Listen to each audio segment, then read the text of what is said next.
Hello dear students, this is Daisy ma'am. Today we are going to discuss the last topic of this chapter, that is density and relative density in case of solid and liquid. First we will see the density.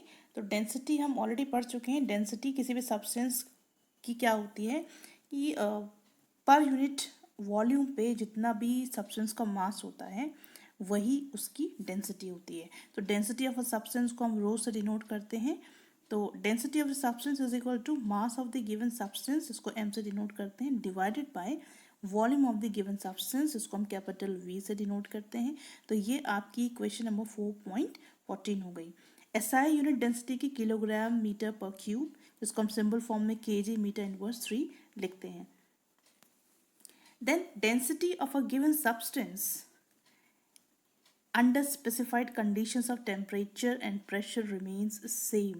ठीक है, तो एक particular temperature और pressure पे substance की जो density होती है वो सेम रहती है. तो इसका मतलब है कि सब्सटेंस की जो डेंसिटी होती है वो उसकी कैरेक्टरिस्टिक प्रॉपर्टी होती है. तो इन जनरल हम कह सकते हैं कि सॉलिड सब्सटेंस होती है उनकी डेंसिटी लिक्विड से ज़्यादा होती है, जबकि लिक्विड की डेंसिटी गैसेस से ज़्यादा होती है. तो सबसे ज़्यादा डेंसिटी सॉलिड सब्सटेंसेस की होती है, उसके बाद लिक्विड्स की होती है, और जो लीस्ट डेंसिटी होती है वो गैसेस की होती है. डेंसिटी से हमें क्या फ़ायदा है? किसी भी सब्सटेंस की अगर डेंसिटी हमको पता है तो हमें पता चल जाता है कि वो सब्सटेंस प्योर है या नहीं है. तो प्योरिटी को डिफाइन करने के लिए डेंसिटी बहुत ज़्यादा काम आती है. सो अब रिलेटिव डेंसिटी क्या होती है? Relative density of a substance is defined as the ratio of density of substance to the density of water at 4 degree Celsius.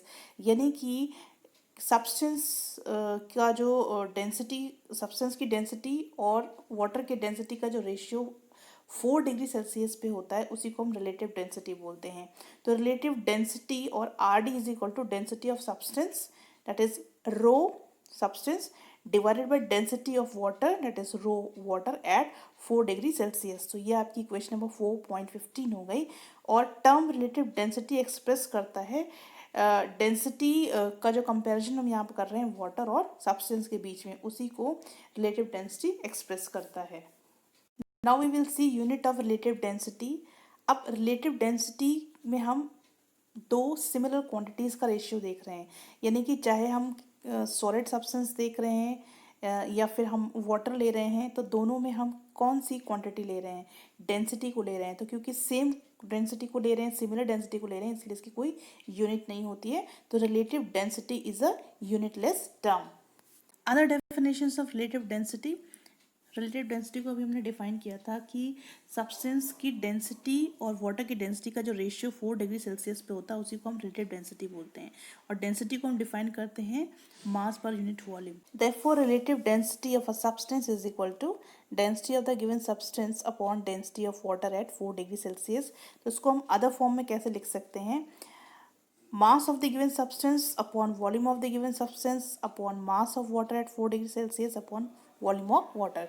यानी कि हमने मास ऑफ गिवन सब्सटेंस लिया, मास ऑफ वाटर लिया, volume of substance लिया और volume of water लिया. Then we consider equal volumes of the given substance and water. हम जो सब्सटेंस लिया है और जो वाटर लिया है उनके वॉल्यूम्स इक्वल हैं, तो हम क्या लिख सकते हैं उनको? Relative density of a substance R D is equal to mass of the given volume of a substance upon mass of equal volume of water at 4 degree Celsius. तो ये आपकी क्वेश्चन नंबर 4.16 हो गई. तो ये अलग अलग फॉर्म में हम रिलेटिव डेंसिटी को यहाँ पे लिख रहे हैं, डिफाइन कर रहे हैं. Thus, relative density of a substance may be defined as the ratio of mass of given volume of that substance to the mass of an equal volume of water at 4 degree Celsius. तो जैसे हमने relative density को आगे define किया था, यहाँ पे हम क्या कर रहे हैं? यहाँ पे हम मास ऑफ गिवन वॉल्यूम और ऐड कर दे रहे हैं. तो ratio of mass of given volume of that substance to the mass of an equal volume of water at 4 degree Celsius. Since at a given place mass of any substance is directly proportional to its weight. तो किसी भी given substance का जो एक given place पे जो mass होता है वो उसके weight के directly proportional होता है. तो weight को हम कैसे लिखते हैं? W is equal to mg, जहाँ पे g constant है, at a given place पे g constant रहता है. तो term relative density of a substance may also be defined. अब आपको दूसरी तरीके से कैसे डिफाइन कर सकते हैं? The ratio of the weight of a given volume of a substance to the weight of an equal volume of water. तो जो जो चीज़ें हम ले रहे हैं, ठीक है, mass of a given volume लिया, फिर सेकेंड टाइम में हमने क्या ले लिया, ratio of a wait of a given volume, तो मास ले लिया, वेट ले लिया, ठीक है। तो हम अलग अलग टर्म्स यहाँ पे यूज़ करके इसको डिफाइन कर सकते हैं। तो यहाँ पे हम देखेंगे relative density of substance is equal to weight of a given volume of a substance upon weight of equal volume of water. ये होगी 4.17 equation. Then relative density and Archimedes principle. अब हम इन दोनों आर्किमिडीज प्रिंसिपल को कैसे relative density में employ कर सकते हैं वो हम यहाँ पर देखेंगे। First case will see here determination of relative density of a solid.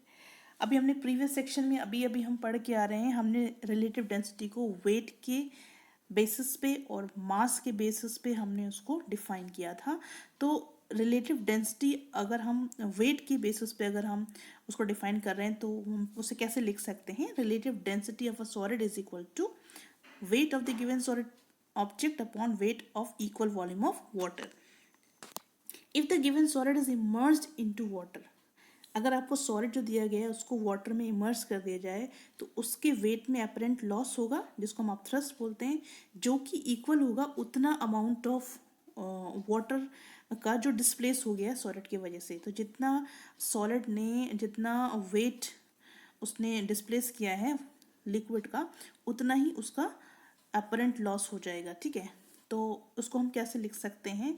Relative density is equal to weight of the given solid in air upon loss of weight of solid in water, right?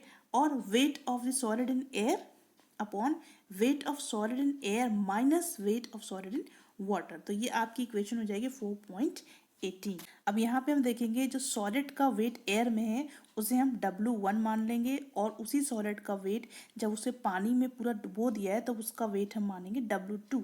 तो उसकी relative density कैसे निकलेगी, या क्या हम लिख सकते हैं? Relative density of a given solid will be equal to W1, that is weight of the object in air divided by W1 minus W2।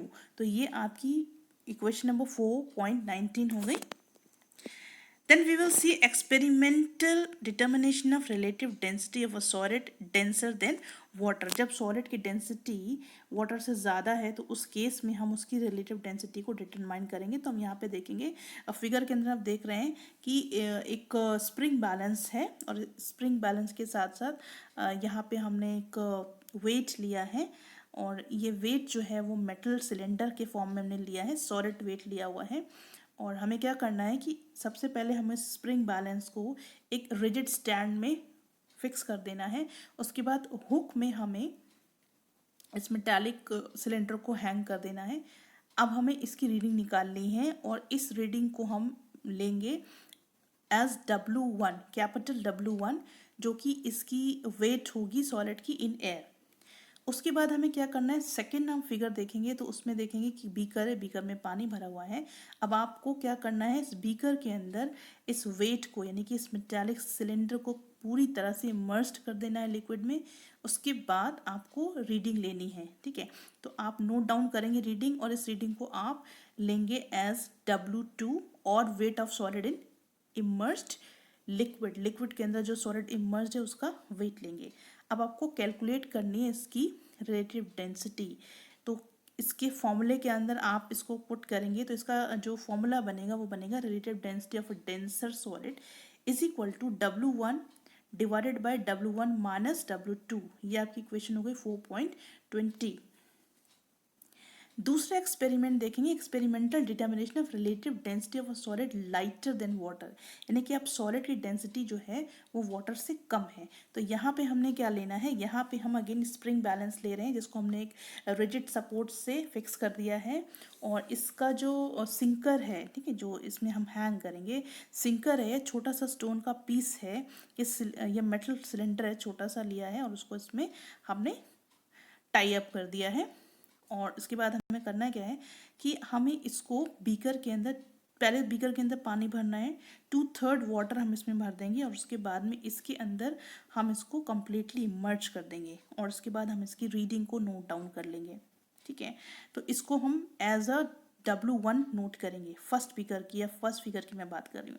Second figure में हम इसमें थ्रेड की मदद से कॉर्क को टाई कर देंगे सिंकर के साथ। सिंकर के फॉर्म में हमने यहाँ पे स्टोन लिया है और हम इसको कुछ इस तरह से सस्पेंड करेंगे कि जो सिंकर है यानी कि जो स्टोन का पीस है वो कम्प्लीटली पानी के अंदर डूब जाएगा और कॉर्क जो है वो वाटर के सरफेस पे रहेगा। इसकी रीडिंग हम W2 के फॉर्म में नोट डाउन करेंगे। थर्ड कंडीशन में हमें क्या करना है कि हमें सिंकर और कॉर्क दोनों को कुछ इस तरह से एक साथ टाई करना है और कम्प्लीटली दोनों को पानी के अंदर डुबाना है, और उसके बाद उसकी रीडिंग हमको स्प्रिंग बैलेंस में लेनी है एज अ W3। तो अब हम देखेंगे reading of the balance now W3। अब हमें क्या लिखना है कि weight of the sinker in water, जब हमने सिर्फ सिंकर यानी कि स्टोन के पीस को सिर्फ इमर्स किया था तो हमने उसको W1 मानना था। Wait of the sinker in water and the cork in air, इसको हमने W2 माना था। Wait of the sinker and the cork both in water, जब दोनों ही वाटर में तो हमने उसमें W3 माना था। अब हमें क्या करना है, wait of the cork in air निकालना है, तो हमें उसमें से क्या माइनस करना पड़ेगा, W2 में से W1 माइनस करना है। Wait of the cork in water निकालने के लिए हमें W3 में से W1 माइनस करना है। ठीक है ना, loss of weight of the cork in water, तो यानी कि एपरेंट लॉस वेट जो कॉर्क का वाटर में हुआ वो निकलेगा W2 minus W1 minus W3 minus W1 is equal to W2 minus W3। W1 को आप कैंसिल आउट करेंगे तो आपको मिलेगा W2 माइनस W3।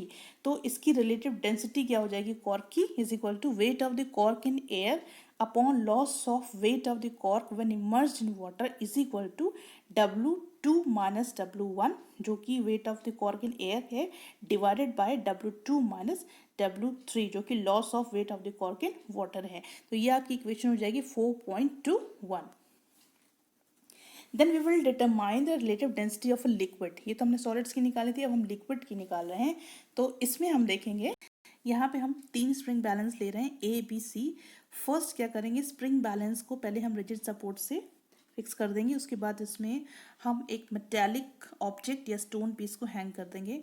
अब हमें क्या करना है, इसका वेट लेना है। इसका वेट यानी कि जो सिंकर है इसका वेट एयर में हमको लेना है, जो जिसको हम W1 से डिनोट करेंगे। सेकंड में हमको क्या करना है, एक बीकर लेना है, बीकर में लिक्विड फिल करना है और उस लिक्विड में इस सिंकर को कम्प्लीटली डिप कर देना है, इमर्स कर देना है। इसकी हमको रीडिंग लेनी है जो कि W2 हम लेंगे। थर्ड बीकर में क्या करना है, पानी भरना है और इस पानी के अंदर हमें सिंकर को पूरी तरह से इमर्स कर देना है और इसकी रीडिंग हमको W3 लेनी है। Now as per the definition relative density of liquid क्या हो जाएगी, it will be relative density of a liquid is equal to mass of the liquid upon mass of equal volume of water, that is equal to weight of the liquid upon weight of equal volume of water। since liquid और water जो displace हुआ है sinker से उसकी जो volume है वो same है, तो जो अपरेंट लॉस वेट होगा लिक्विड और वाटर में वो भी सेम होगा, क्योंकि same amount of water displace हुआ है और सेम अमाउंट ऑफ लिक्विड भी डिस्प्लेस हुआ है सिंकर से। तो फॉर्मूला क्या हो जाएगा, relative density of a liquid is equal to loss of weight of the sinker in the given liquid upon loss of weight of the sinker in water. This will become is equal to W1 minus W2 upon W1 minus W3। तो ये आपकी equation हो गई 4.22, right.